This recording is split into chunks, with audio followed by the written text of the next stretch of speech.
Hi everyone, so this is a year 7 or beginner's lesson in German on the topic of sport.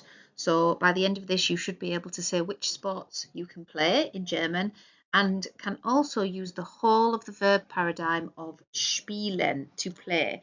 The question in the title, Bist du sportlich? Means are you sporty? Fairly easy to pronounce. You've just got your SP, if you remember from your key sounds, sportlich, yeah? So your SP in German is pronounced sh, yeah? Bist du sportlich? Okay, so let's get on with it. Right, so here we've got various sports in German. Let's have a look at them and we'll talk about the pronunciation. Now, first of all, we've got badminton. As you can see, it's a cognate, so same word in English and German, badminton. Now, you can also use the word in German for badminton, Federball.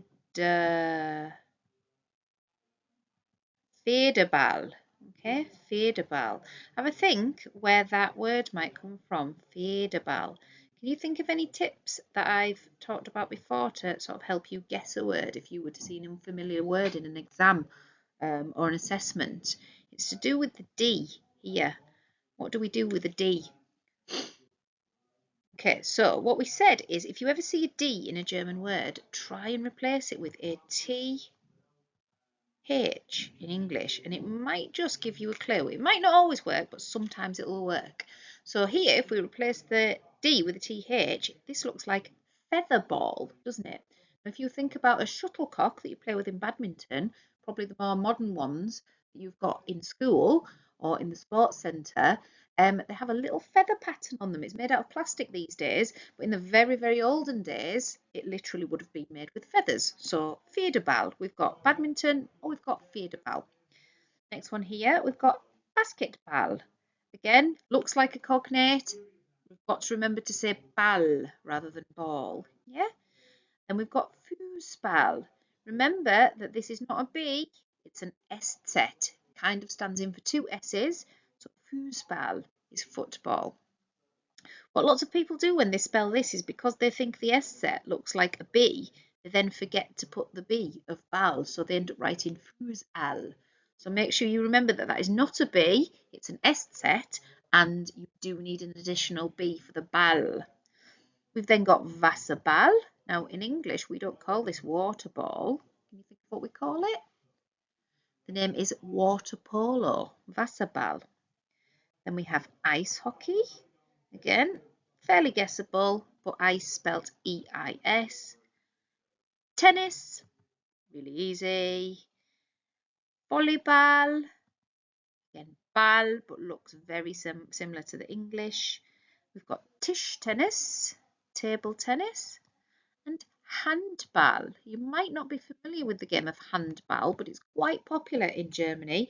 There's a little bit of information down here that tells us about handball. It says handball is very popular in Germany and played in most schools. It's a fast, high-scoring game with plenty of physical contact. See if you can find out some rules of the game and the number of players in a team. So what you can do is I've put a little link to a handball game down here, and I will also put it underneath the video as well, and you can have a look at handball. Pronunciation we've already mentioned here, but there's a little pronunciation tip. Remember, pronunciation is Aussprache, and the AU, if you remember, being an ow sound, so Aussprache. And really, it was just the A in ball, handball. Yeah, a lot of them look very, very similar or the same as English. The question is, was spielst du? What do you play? And the answer is, ich spiele. So for example, you could say, was spielst du? Ich spiele Basketball und Fußball. Okay. Right, what we're going to do next now is I'm going to just play this little listening activity here.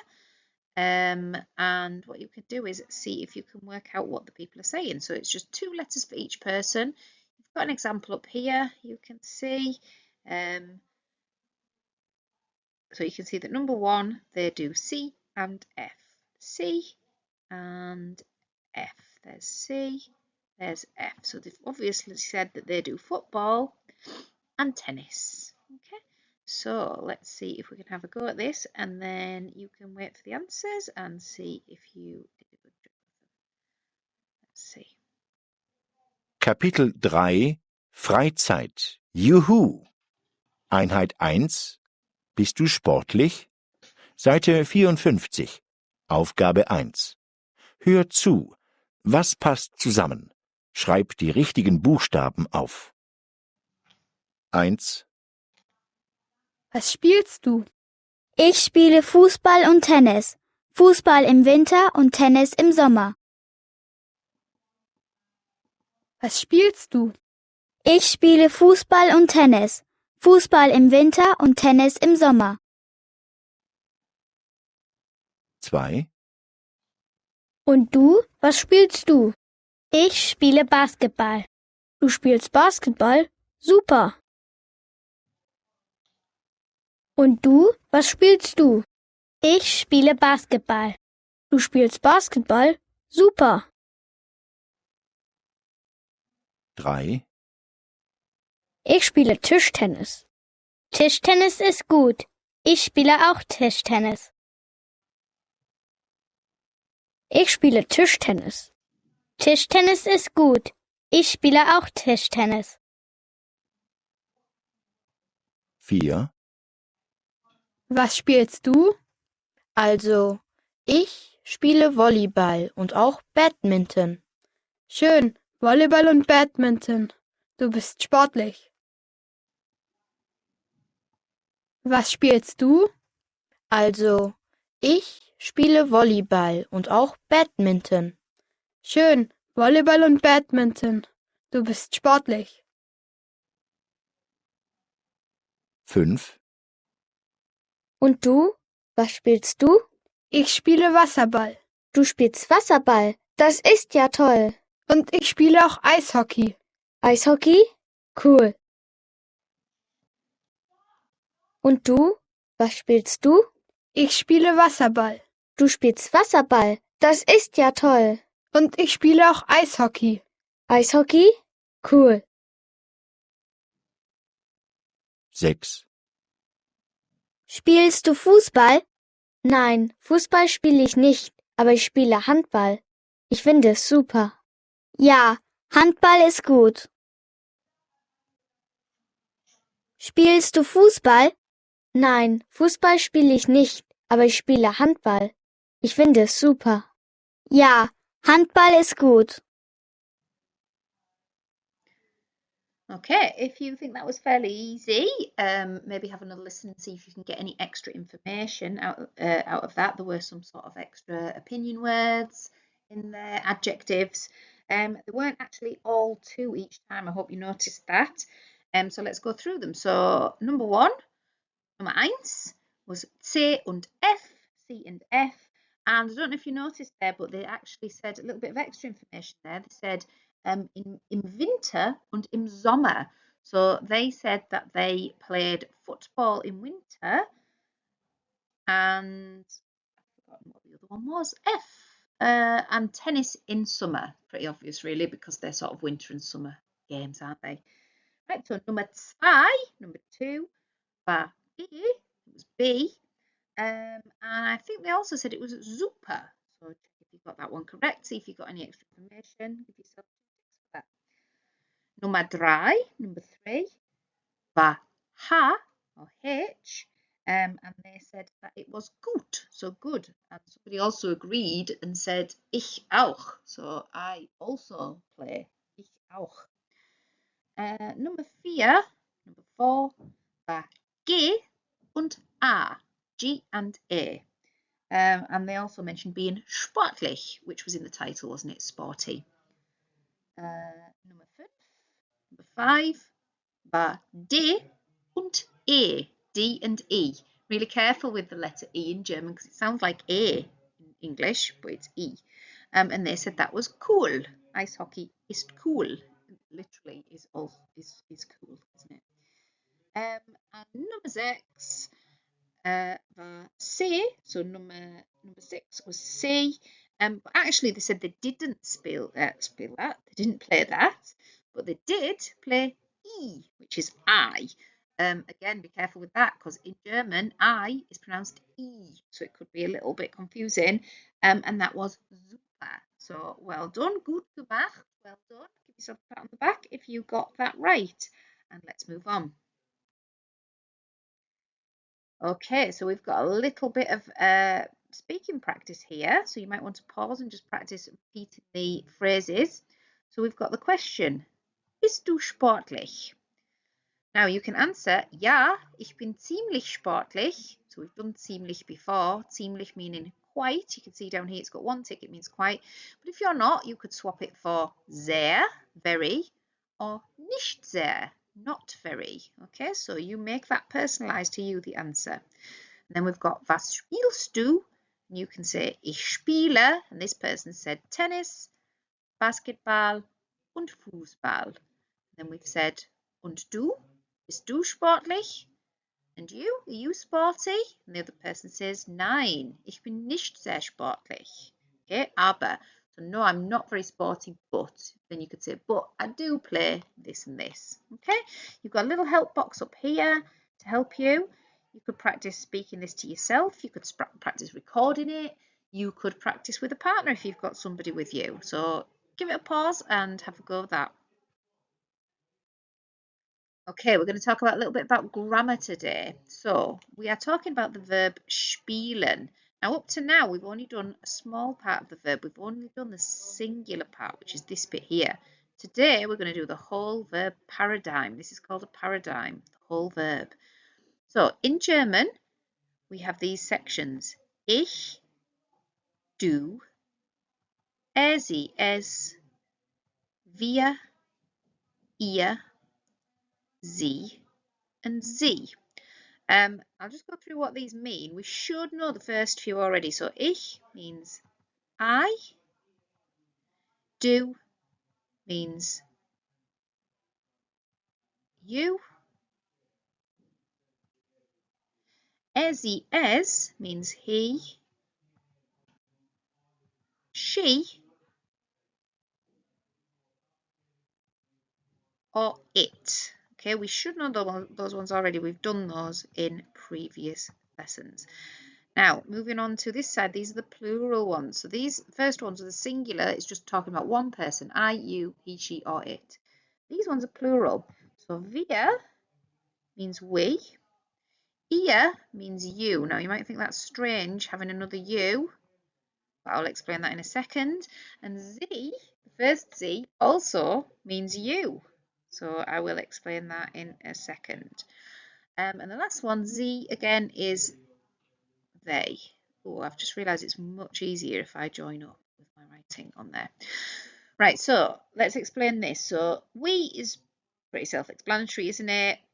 And then we've got ihr. Now, remember, the first section here was singular. So if you say do to someone, that means you were talking to one person, you. Yeah, just you, just your friend you.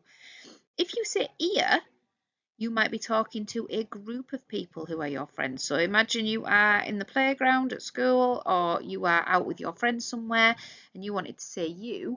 I like to translate it in English to you lot. I know it sounds a bit slangy, that, a bit, not very polite, but you lot, all of you lot. This one's a good one to remember, that a teacher often says ihr, because if you think about it, a teacher will often be stood talking to a group of people. Now, do and ihr are both for familiar people. So people you know, people your friends, people who are younger than you, people the same age as you. As a general rule, to help you get this, because it is quite complex in German, but as a general rule, we would say anyone you tend to call first names by. So you'd call your friend by their first name, wouldn't you? You'd probably still say do to your mum as well, because you don't call your mum Mrs. whatever, do you? You call her mum. So even though that's not really a name, she's familiar to you. Even though your grandma is older than you, you'd still probably say do to her because she's in your family, she's familiar to you. Okay? The other section here, the other you, sie, is polite version, a formal version. So I would say you would say this to anyone who you would call Mr. or Mrs. So like your boss, someone you don't know very well, think about it in English, who would you call Mr. and Mrs. and who would you call by their first name? Now this one's useful because even though it's in the plural section, you can use it to one person or lots of people. So really you've got 4 different situations where you might use you in German. You've got du to a single person that you know well. You've got ihr. Basically anyone you say du to, you would say ihr to them if they were in a group. And then you've got this final one, which is anyone, singular or plural, one or lots of people that you would address as Mr. or Mrs. rather than their first name. And then we've got sie spielen, they. What I like to do with my classes is get them to learn it by chant. So all of my classes can say I, you, he, she, it, we, you, they. I get them to clap it often to remember the rhythm. Okay? And the same in German. Ich, du, sie, es, wir, ihr, sie, ich, du, sie, es, wir, ihr, sie. The other thing that's different about German is for every one we've got a different verb ending. Now, once you know these endings, you can do the ending to any regular verb at all. Okay, there are irregular verbs in German, but any regular you could do. So your endings go E, ST, T, EN, T, EN, EN. So if you want to say I play, we say ich spiele. If you want to say we play, we say wir spielen. So we need to remember these different endings as well. Again, you can learn them by heart. E-S-T-T, E-N, T-E-N, E-N. S-T-T, E-N, T-E-N, E-N. So practice it, maybe pause and have a go of the English ones first. Cover the screen up and see if you can remember them. I'll repeat them one more time and then you can pause and practice. So, I, you, he, she, it, we, you, they.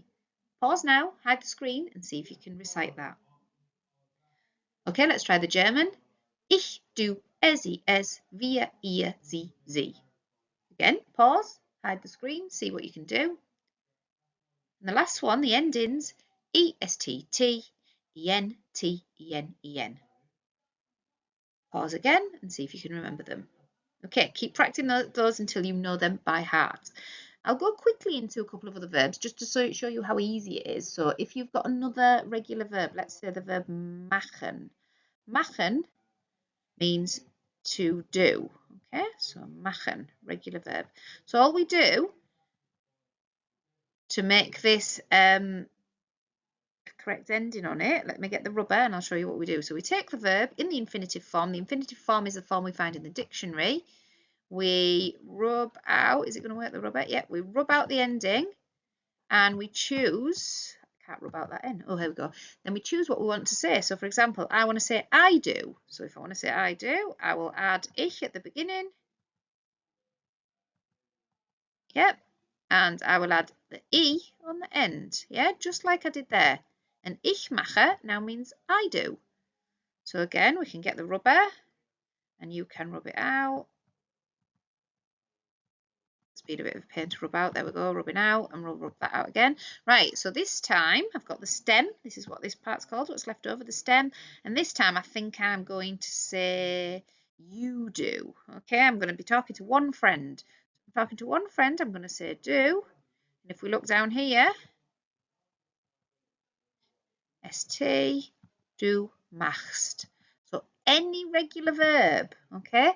So regular verbs that you might already know include hören, to listen. You can take the en off and you can add any of these endings and change who you are talking to. What other regular verbs might you know already? Sagen, to say. Let's do one more example. Let's do hören because we've done that one quite a lot before. So hören, to listen, yeah?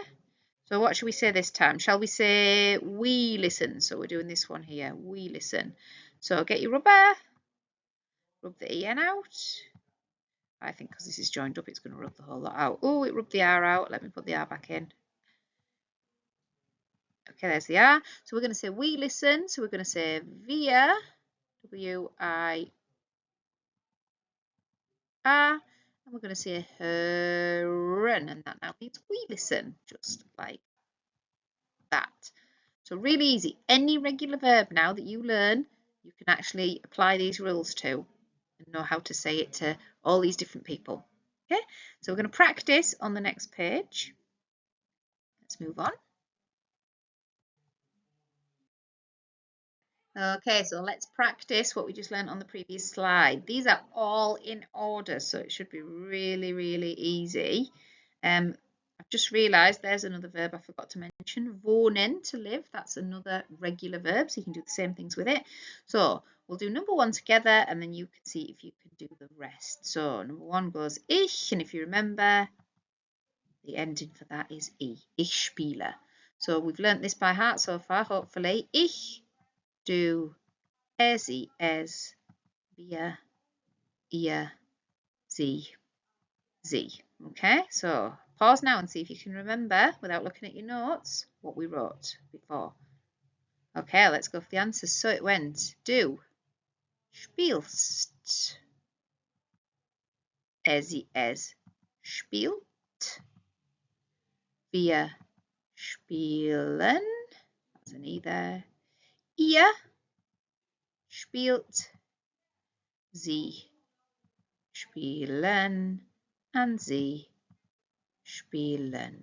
So I, you, he, she, it, we, you, they, ich, du, sie, es, wir, ihr, sie, est, t, en, en. See if you can learn them by heart. So if you are new to German, you might want to just try the foundation task, which is to learn the ich, du, and sie, es forms to begin with, which is these bits. Higher, if you are feeling confident and want to try the higher task, add the wir form on, and if you are feeling super confident, try and do the extension task, which is learning all parts of the verb by heart. And I will see you for the next lesson next time. So, auf Wiedersehen und tschüss.